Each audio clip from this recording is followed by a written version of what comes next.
அவர் அரசியல் கட்சி ஆரம்பிக்கிறதுக்கு முன்னாடி போய் ராகுல் காந்தியை சந்திச்சிருக்காரு. அப்போ நடந்த பேச்சுவார்த்தையில் அவரை காங்கிரசின் மாநிலத்தின் தலைவராக அவர் கேட்டு அவர் மறுத்ததாகவும் இல்லை கலந்துரையாடல் நடந்திருக்கு. இப்போ வெளிப்படையாக ஜோதிமணி சொல்றாங்க அவர் ஏற்கனவே காங்கிரஸில் இருந்தவர் தாங்கிற மாதிரி தோரணையில் சொல்றாங்க.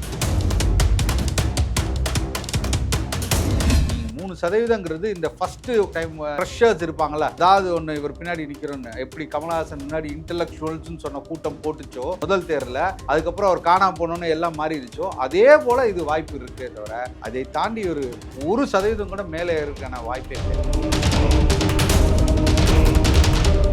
நீங்கள் வாகனத்தில் உள்ள வந்ததுனால தான் அந்த இதே நடந்தது. அதுல யாருலையும் மாற்றுக்கருத்தே சொல்ல முடியாது. நீங்க வீட்டுக்குள்ள உட்காந்து இல்ல ரூம்குள்ள உட்காந்து என்ன மன்னிச்சிருங்க அப்படின்னு காலில் உழுதா இருக்கட்டும், உங்க நான் சோகமா இருக்கேன்னு சொல்றதா இருக்கட்டும், இதெல்லாம் ஒரு தலைமைக்கான அழகு கிடையாது. நீங்கள் செய்த தவறை வெளிப்படையா ஒத்துக்கோங்கன்னு தான் நான் சொல்றேன். அதனால எந்த ஒரு பிரச்சனையும் ஆக போறது கிடையாது. 18 இருந்து 25 வயது உள்ளவர் எத்தனை சதவீதம் பேர் இருப்பாங்கன்னு நீங்க நினைக்கிறீங்க? ஓட்டர்ஸ் 3லேருந்து 4% பேர் தான் இருக்காங்க. 4%க்கு வாக்குகள் எவ்வளோன்னு நீங்கள் யோசிச்சு 30லேருந்து 40 லட்சம் வாக்குகள். இந்த 40 லட்சம் வாக்குகள் மட்டும்தான் விஜய்க்கு இருக்காப்ப. இந்த முறை நான் வந்தா வென்றணும், நான் வந்தா முதலமைச்சர் ஆயிரணும், மித்த எந்த பிரச்சனையும் நான் பத்தி கவலை. கவின் படுகொலை பத்தி நான் பேச மாட்டேன், பாஜக செய்யக்கூடிய தகுதித்த மேலை பத்தி பேச மாட்டேன், அவர்களை மூர்க்கமா எதிர்க்க மாட்டேன், மேம்போக்காக நான் சென்று விடுவேன். ஏன்னா எனக்கு சிபிஐ திருப்பி உள்ள வந்துருச்சுன்னா இந்த இடம் இருக்குல்ல, இது ரொம்ப ஆபத்துன்னு நினைக்கிறேன். இதை மக்கள் உணர்ந்து நிற்கிறாங்க.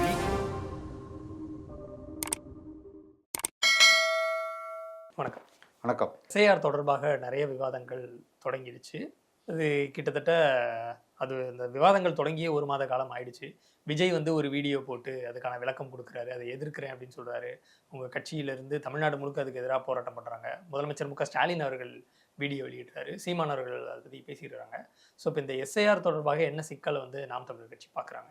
இல்லை, எஸ்ஏஆரை முற்றுமுழுதுமாக நாங்கள் அறவே வேண்டாம் என்று சொல்லலாம். அதில் உள்ளக்கூடிய குளறுபடிகளை தான் நாங்கள் சொல்கிறோம். நீங்கள் ஏற்கனவே இதற்கு முன்பாடி ஒரு திருத்தங்கள் கொண்டு வரப்பட்டது 2023 நினைக்கிறேன்.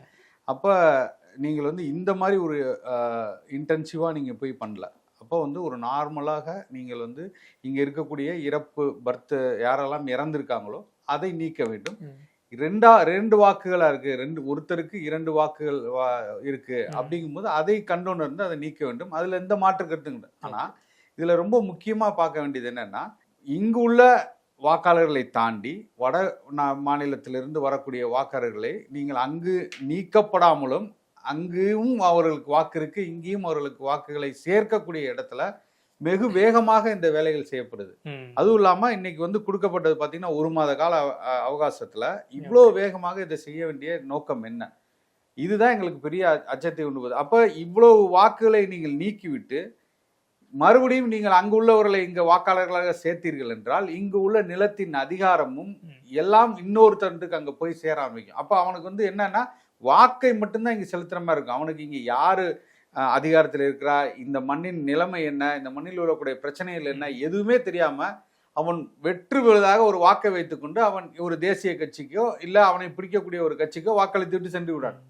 ஆனா அந்த அரசியலை தீர்மானிக்கக்கூடிய இடத்துக்கு அவன் வந்துடும். ஒரு இடத்துல ஒரு 10,000 வாக்குகள் 20,000 வாக்குகளை வெல்லக்கூடிய சதவீதமே மாறி இருக்கு. வெறும் 2,000-3,000 வாக்குகள் எல்லாம் போன தேர்தல் வெற்றியை தீர்மானிக்கிறது. அப்ப இந்த இடத்துல ஒரு 10,000 வாக்குகள் அவன் கையில போகும்போது அதிகாரத்தை அவன் கையில் எடுக்கக்கூடிய இடத்துக்கு நகரக்கூடிய ஆபத்தான நிலைமை இருக்கு. அதைத்தான் நாங்க சொல்றோம். இதை நீங்கள் சரியாக செய்தீர்கள் என்றால் எங்களுக்கு எந்த பிரச்சனையும் இல்லை. இதே தான் திமுகவும் சொல்றாங்க, திமுகவும் எதிர்க்கிறாங்க. இப்போ அவங்க எதனால எதிர்க்கிறாங்க, இந்த விடயங்கள்லாம் எங்களுக்கு திமுகல இருந்து மாறுபடுதுன்னா எதை சொல்வீங்கன்னு கேட்கிறேன் நான். ஏன்னா கொண்டு வந்தது பாஜக.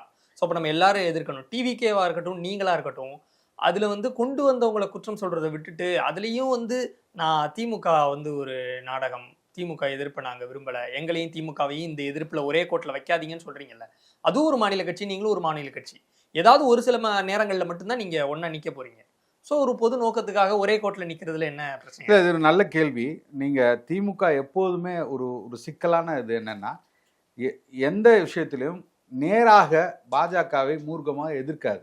அதற்காக அரசியல் ரீதியாக அதற்கு என்ன ஆதாயம் இருக்கு, அதற்கு என்ன இதனால் என்ன அவர்கள் எப்படி சொல்றாங்க ஆதாயத்தை பெறலாம்ங்கிற பார்த்து தான் அவங்க செய்வாங்களே தவிர இது இந்த மண்ணிற்கு முற்றிலுமாக எதிரானது, இதற்கு தேவையில்லை அப்படிங்கிற ஒரு இடத்துல நின்று ஸ்டாண்ட்ல நின்று பண்ண மாட்டாங்க.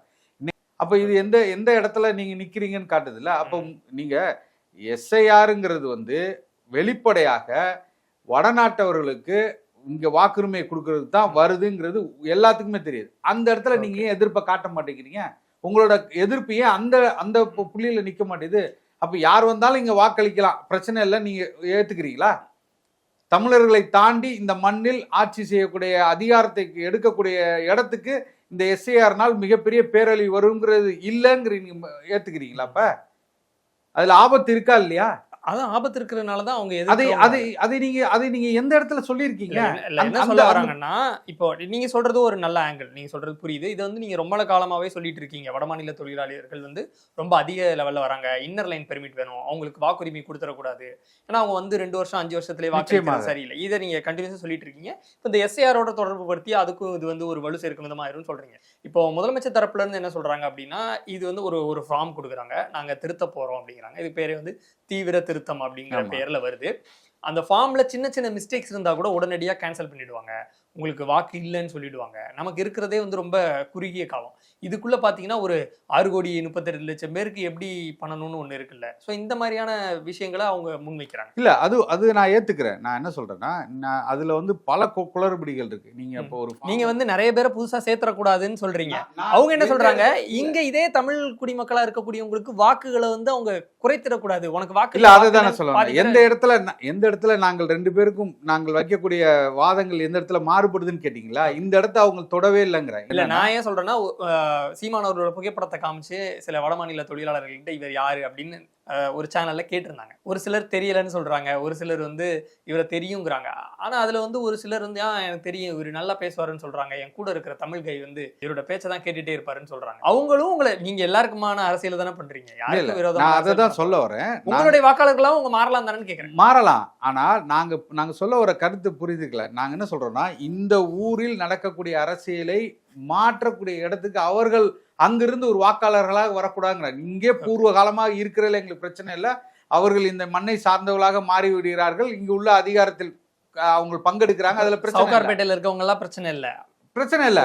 எனக்கு தெரிஞ்சு நான் அவங்க ஒரு பிஎல்ஓக்கே நான் ஒரு 50 தடவை கால் பண்ணியிருப்பேன். இப்ப ஒவ்வொருத்தரும் எத்தனை தடவை, நான் ஒரு அரசியல் கட்சியை சார்ந்தவர், மிகப்பெரிய பிரஷர் அவங்களுக்கு. இங்க கூப்பிட்டா அங்க வரணும், அவங்கள்ட்ட படிவம் கொடுக்கணும், அப்ப படிவத்தை இவங்களே எடுத்துட்டு போகணும், அரசியல் கட்சி வந்து பார்ப்பாங்க, அப்ப அவங்கள்ட்ட கொடுக்க முடியாது. அவங்க ஆனா கேட்கறாங்க, ஆளும் கட்சியா இருக்கிறவங்களும் எதிர்கட்சியா இருந்தவங்களும் கேட்கறாங்க. அங்க அவரோட ஆதிக்கம் அதிகமா இருக்கு. இவங்க ஒவ்வொருத்தரும் பிரச்சனை பண்றாங்க. இதை தாண்டி அவங்க கொண்டு போய் அவங்கள்ட்ட கொடுத்து மறுபடியும் வாங்கணும். அதுக்கப்புறம் அவங்க வீட்டுல இருக்க மாட்டாங்க. இப்ப ஒரு உதாரணத்துக்கு நான் சொல்றேன், நான் வந்து வேலைக்கு போறேன், வீட்டுல எல்லாருமே வேலைக்கு போறாங்க. 4 பேரும் வேலைக்கு போகும்போது அந்த படிவத்தை யார்கிட்ட கொடுப்பாங்க? நான் வந்து வாங்கிட்டு போகணும். அப்புறம் அந்த கையெழுத்து போட்டு திருப்பி அதை கொண்டு போய் பத்திரமா அவங்கள்ட்ட கொடுக்கணும். நான் எழுதி கொடுக்கக்கூடிய ஆதார் நம்பர்லாம் இருக்கு. இதை அரசியல் கட்சியை சேர்ந்தவங்க யார் வேணாலும் பார்க்கலாங்கிறதுல என்னுடைய மொபைல் நம்பர் அவங்க கைக்கு போகிறதுக்கு வாய்ப்புகள் இருக்கு. இப்படி இவ்வளோ குளறுபடிகள் இருக்குல்ல. இதெல்லாம் வந்து நம்மளோட தனிப்பட்ட நம்மளோட தகவல்கள் எல்லாம் வேற இடத்துக்கு செல்லக்கூடிய வாய்ப்புகள் அது இருக்குல்ல. அதுக்கு யார் பொறுப்பாகிறது? இப்போ ஏற்கனவே ஒரு உதாரணத்துக்கு நான் சொல்றேன், ஒரு 200 ஓட்டுகள் 500 ஓட்டுகள் இந்த பகுதியில் இந்த வீதியில் இருக்கு அப்படின்னா தெளிவாக தெரிந்துவிடும் இவர் யாருக்கு ஓட்டு போடுவாரு, இவர் எந்த இயக்கத்தை சார்ந்து இருப்பாரு, எல்லாமே வெட்ட வெளிச்சமாக நீங்கள் கொண்டு வந்து கொடுத்துட்டு போயிருவீங்க. அப்படிங்கும் போது நீங்க நினைச்சா என்னோட வாக்குகள்ல ஏதோ ஒரு கோளாறு இருக்குன்னு சொல்லி என்ன நிறுத்தலாம்ல. பிஎல்ஓ நினைச்சாங்கன்னா இப்ப பாக்கலாம், வீட்டு கதவை திறந்து பாக்குறாங்க, யாரோட புகைப்படம் இருக்கு, ஓ அப்படியா, இந்த வீட்டுல வாக்குகள்லாம் இவங்களுக்கு தான் போடுவாங்க, ஏதாவது ஒண்ணு பண்ணி எப்பா இவர்கிட்ட இது இல்லப்பா, நீங்க போய் இது எடுத்துட்டு வாங்க, நீங்க கொடுத்ததில் இந்த பேரும் அந்த பேரும் சரியில்லை, இல்ல நீங்க வந்து உங்களோட 2002-2003 இருந்த இதுலயும் இதுக்கும் வேறுபாடு இருக்கு அப்படின்னு சொல்லலாம் இல்லையா. இதை நீங்க போய் முறையிடுறதுக்கான வாய்ப்பே இல்லாம போகுதுல்ல. இதை தான் நாங்கள் எதிர்க்கிறோம். இப்போ விஜய் அவர்கள் வந்து கரூர்ல மக்கள் சந்திச்சாரு, அது நம்ம யாராலையும் மறக்க முடியாத ஒரு துயர சம்பவமா மாறிடுச்சு. அதுக்கப்புறமா விஜய் வந்து அன்னைக்கு ராத்திரியே அங்க இருந்து போனது பெரிய விமர்சனமாச்சு. இப்போது குறிப்பாக நீங்கள் உங்கள் கட்சியை சேர்ந்தவங்களாம் வந்து விஜய் அந்த இடத்துல இருந்திருக்கணும், அவர் ரொம்ப பயந்து ஓடிட்டார், இனிமேல் அவர் மக்களை சந்திக்கவே வரமாட்டார் அப்படின்னு சொல்லிட்டு இருந்தீங்க. இப்போ நேற்று வந்து அவங்க சேலத்தில் பெர்மிஷன் கேட்டிருக்காங்க, ஒரு தேதியை குறிப்பிட்டு இந்த தேதியில் வரோம் மக்களை சந்திக்கிறோம் அப்படிங்கிற மாதிரி கேட்டிருக்காங்க. அதுக்கு அனுமதி கொடுத்தாங்களா மறுத்தாங்களாங்கிறது வந்து அதிகாரப்பூர்வமாக இன்னும் தெரிய வரல. ஆனால் செய்திகளில் வந்து அனுமதி மறுக்கப்பட்டதாக தகவல் அப்படின்லாம் வருது. ஸோ இப்போ விஜய் வந்து அவருக்கு ஒரு துன்பமான சம்பவம் நடந்துருச்சு. அதுலேருந்து மீண்டும் மறுபடியும் மக்களை வந்து சந்திக்கணும்னு நினைக்கிறாருல்ல, அவரை வந்து குற்றவாளியாகவும் பயந்தாங்குழியாகவும் மறுபடியும் சொல்றது சரியா? இல்லை, குற்றவாளின்னு நேரடியாக நாங்கள் சுட்டுறதில்ல. குற்றத்துக்கான காரணத்தில் நீங்களும் முக்கிய ஒருத்தர் தான் நாங்கள் சொல்கிறோம். அந்த குற்றம் நிகழ்வதற்கான காரணத்தில் நீங்களும் ஒருத்தர். நீங்கள் தார்மீகமாக அதுக்கு பொறுப்பேற்கங்கிறோம். நீங்கள் வீட்டுக்குள்ளே உட்காந்து இல்லை ரூம்குள்ளே உட்காந்து என்னை மன்னிச்சிருங்க அப்படின்னு காலில் விழுதா இருக்கட்டும், நான் சோகமாக இருக்கேன்னு சொல்கிறதா இருக்கட்டும், இதெல்லாம் ஒரு தலைவனுக்கான அழகு கிடையாது. நீங்கள் செய்த தவறை வெளிப்படையாக வந்து ஒத்துக்கோங்கன்னு தான் நான் சொல்கிறோம். அதனால் எந்த ஒரு பிரச்சனையும் ஆக போகிறது கிடையாது. யாராவது உங்களை தூக்கி உள்ளே போட்டு இல்லை எல்லா மக்களும் உங்களை போயிட்டு அடிக்க போகிறாங்களா, இல்லை குறைவர அப்படிலாம் இல்லையே. எதேர்ச்சியாக ஒரு தவறு நடந்துருச்சு. நீங்கள் வாகனத்தில் உள்ளே வந்ததுனால தான் அந்த இதே நடந்தது. அதில் வந்து யாருலையும் மாற்று கருத்தே சொல்ல முடியாது. அவ்வளோ பெரிய கூட்டம் இருக்குது. அந்த கூட்டத்தை நுழைத்து கொண்டு நீங்கள் வந்து அதை வந்து பிரித்து விட்டு இவ்வளோ பெரிய வாகனம் உள்ளே வரும்போது எல்லாம் செதறி ஓடும்போது அவங்கவுங்க மேலே உளுந்து நீங்கள் உள்ளே வந்தோடனே அந்த அந்த சம்பவத்துக்கான இது நடக்க ஆரம்பிச்சிச்சு. அப்படிங்கும்போது இனிமேல் அது நடக்காது அப்படிங்கிறது நீங்கள் வெளிப்படையாக அந்த ஒட்டுமொத்த மக்களுக்கு நீங்கள் சொல்லணும்ல. அப்போ நீங்கள் வரும்போது டிசம்பர் 5ஆம் தேதி வர்றேங்கிறீங்களே, எப்படி வருவாங்க? உங்களை பார்க்க குழந்தைகள் பிள்ளைகள்லாம் எப்படி வருவாங்க? நீங்கள் எப்படி பாதுகாப்பாக இருப்பீங்க? அதுக்கான நடவடிக்கை நீங்கள் என்ன எடுத்தீங்கன்னு மக்கள்கிட்ட சொல்லணும். இப்போ விஜய் ஒரு காரணம்னா, பாதிக்கப்பட்ட குடும்பத்தில் இருக்கவங்க யாருமே விஜய் குற்றச்சாட்டல, யாருக்குமே விஜய் மேல கோவம் இல்லை. அப்போ உங்களுக்கு என்ன அக்கறை? நீங்க தான் திசை திருப்புறீங்கிற. அப்படிலாம் இல்லை. மக்கள், தமிழ்நாட்டு மக்கள் எப்போதுமே ரொம்ப மென்மையானவர்கள். அதாவது உடனே போய் ஒரு தான் நேசித்து தான் வந்து எல்லா படங்களையும் அவரை பார்த்து கொண்டாடிய ஒரு தலைவன் வந்துட்டு போகும்போது தான் அங்கே வந்துட்டு போனோங்கிறதுல அவங்களுக்கு மாற்று கருத்து இல்லை. அந்த இடத்துல போய் ஒரு உதாரணத்துக்கு எப்படி சொல்லணும்னா, நம்ம வீட்டுக்கு வந்துட்டு போகிறாங்க ஒருத்தர் வந்து நம்ம வீட்டை வந்து நம்மளுக்கு ஒரு தேவைக்கு வந்துட்டு போகிறாங்க அப்படின்னா நாம் எப்படி வந்து எல்லா கஷ்டங்களையும் மறந்து நம்ம புன்னகித்து நிற்போமோ அந்த மாதிரி தான் அவங்க இருக்கிறாங்க. உள்ளுக்குள்ளே இருக்கக்கூடிய வழிகளை எல்லாம் மறைத்து கொண்டு தான் அவர்கள் வந்து இன்னைக்கு வந்து வெளியில சொல்றாங்க. தவிர ஒரு குழந்தை இருந்தது அவங்களுக்கு கஷ்டம் இல்லையா? வீட்டுல 2 குழந்தை இருந்திருக்காங்க, அந்த குடும்பமே நடுத்தரல நிக்கிறது, அவங்களுக்கு நிச்சயமா வழி இருக்காதா? அதெல்லாம் இருக்கும் தானே. அதெல்லாம் தாண்டி இவர்கள் ஒரு நாம் வந்து விட்டோம், நாம் தான் அவரை போய் பார்க்க போயிட்டோம் அப்படிங்கிற ஒரு இடத்துல இருந்தா பேசுறாங்க. தவிர நீங்கள் வெளிப்படையாக சொன்னோம்னு இருந்தால் நிச்சயமா அவங்களுக்கு எல்லாத்துக்கும் தெரியும் யார் காரணம்னு தெரியும். இந்த அசம்பாவிதத்துக்கான ஒட்டுமொத்தமாக நடந்திருக்க கூடாத சம்பவத்துக்கு இவர்கள் எல்லாம் பொறுப்புங்கிறது அவங்க எல்லாத்துக்கும் தெரியும். இப்போ மறுபடியும் களத்துக்கு வந்துட்டாருல்ல, அதான் வேற வழி இல்லைல்ல, களத்துக்கு வந்து தானே ஆகணும். நீங்கள் மக்களுக்காக நீங்கள் ஒரு கட்சியை ஆரம்பித்து வரும்போது நீங்கள் இதை எதிர்கொண்டு தானே ஆகணும். ஆனால் நீங்கள் ரொம்ப தாமதமாக வர்றீங்கிற. நீங்கள் அன்னைக்கே வந்திருக்கணும், அன்னைக்கே நேரடியாக போய் எல்லா மக்களையும் சந்திச்சிருக்கணும். அன்னைக்கு நீங்கள் போய் அன்னைக்கு மருத்துவமனையில் நின்றுருந்தீங்கன்னா இன்னைக்கு அரசியல் உங்கள் கையில் வந்திருக்கும். ஒட்டுமொத்த தமிழ்நாட்டின் அரசியல் விஜய் கைக்கு போய் அவருக்கு ஒரு டைம் வேணும்ல. எதுக்கு டைம்? ஒரு தலைவனுக்கு என்னங்க டைம்? தன்னை பார்க்க வந்தவங்க 41 பேர் இறந்துட்டாங்கும் பொழுது அவருக்கு ஒரு குற்ற உணர்ச்சி, ஒரு வருத்தம் இருந்திருக்கும்ல. அந்த நேரத்துல போய் நீ அங்க போய் நில்லு, இங்க போய் நில்லு, பத்திரிக்கையாளரை பாரு அப்படின்னா வருத்தத்தை எப்படி தீக்கணும்? மக்களோட நிக்கணும். யார் பாதிக்கப்பட்டானோ அவன் கூட நிக்கணும். அது வந்து ஒரு அறம், தமிழரின் அறம். பாதிக்கப்பட்டவன் கூட போய் உடனடியா நின்றுருந்தீங்கன்னா ஒட்டுமொத்த அரசியல் இன்னைக்கு உங்க பின்னாடி நின்றுருக்கும். தமிழ்நாட்டின் அரசியல் உங்க பின்னாடி நின்றுருக்கும். இது சத்தியம், உண்மை. அதான் நீங்க அதை ஒரு தலைவனாக நீங்கள் வந்து தோத்துட்டீங்க. இப்ப மறுபடியும் அவர் போகும்போது அதே கூட்டம், அதே மக்கள் எழுச்சி அது இருக்கதானே செய்யும். உறுதியா நான் சொல்றேன், அந்த வாய்ப்பு இந்த அளவுக்குலாம் வந்து கூட்டமும் வராது. காரணம் என்னவா இருக்கும்? ஒரு பயமா? இந்த மாதிரி மக்கள் அச்சப்பட்டாங்க. மக்களுக்கு புரிதல் ஏற்படுது. ஒரு அரசியல் கட்சி தலைவன், அரசியல் கட்சி வேற, ஒரு சினிமா நடிகன் வேற. அந்த தலைவன் பின்னாடி நம்ம போகக்கூடாது.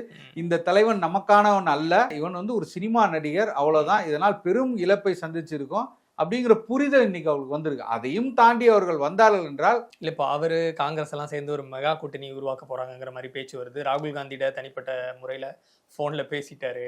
அதான் நான் சொல்றேன். ஏன்னா நான் வெளிப்படையாக சொல்லணும்னா இன்னும் அவர் அரசியல் கட்சி தலைவராக இன்னுமே வரல. கூட்டணி பேச்சுவார்த்தை அரசியல் கட்சி தலைவர் தான் நடத்துவாரு. கூட்டணி பேச்சுவார்த்தை நடத்துறாருன்னு நம்ம எடுத்துக்கோம். இது வந்து அவர் அரசியல் கட்சி ஆரம்பிக்கிறதுக்கு முன்னாடி போய் ராகுல் காந்தியை சந்திச்சிருக்காரு. அப்போ நடந்த பேச்சுவார்த்தையில் அவரை வந்து காங்கிரஸின் இந்த தேசிய தலைமையில் ஏதோ ஒரு இடத்துல இல்லை மாநிலத்தின் தலைவராக அவர் வந்து கேட்டு அவர் வந்து மறுத்ததாகவும் இல்லை ஒரு கலந்துரையாடல் நடந்திருக்கு. அப்போ வெளிப்படையாக ஜோதிமணி சொல்கிறாங்க, அவர் வந்து ஏற்கனவே காங்கிரஸில் இருந்தவர் தாங்கிற மாதிரி தோரணையில் சொல்கிறாங்க. இவர் என்ன அப்படின்னா, இந்த இதில் சீட் போடுவாங்களா, துண்டு போடுவாங்களா, அந்த ஸ்டேஜில் தான் அவர் இருந்திருக்காரு. ஏதாவது ஒரு இடத்துல நம்ம வந்து ஒரு அரசியல் கட்சியோட அங்கம் வைத்து அவர்களோடு கூட்டணியாகவோ இல்லை அவர்கள் பின்னாடி இருந்து கொண்டோ நம்ம ஆரம்பிக்கிறோங்கிற எண்ணம் தான் இருந்திருக்கிற மாதிரி தான் தெரியுது.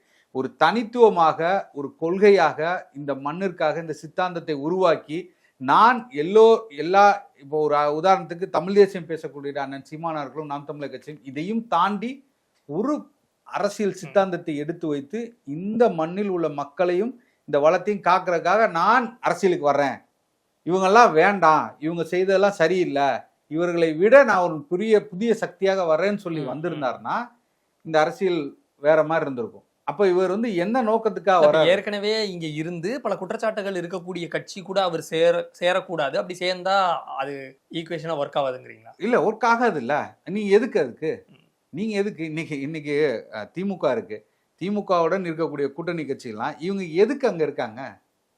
நீங்க தனித்து எதுக்கு ஒரு கட்சியா இருக்கிறீங்க? உங்களிடம் தனித்த ஆற்றல் என்ன இருக்கு சொல்லுங்க. நீங்கள் என்ன தவறுகள் செய்தாலும் நான் திமுக கூட தான் இருப்பேன்.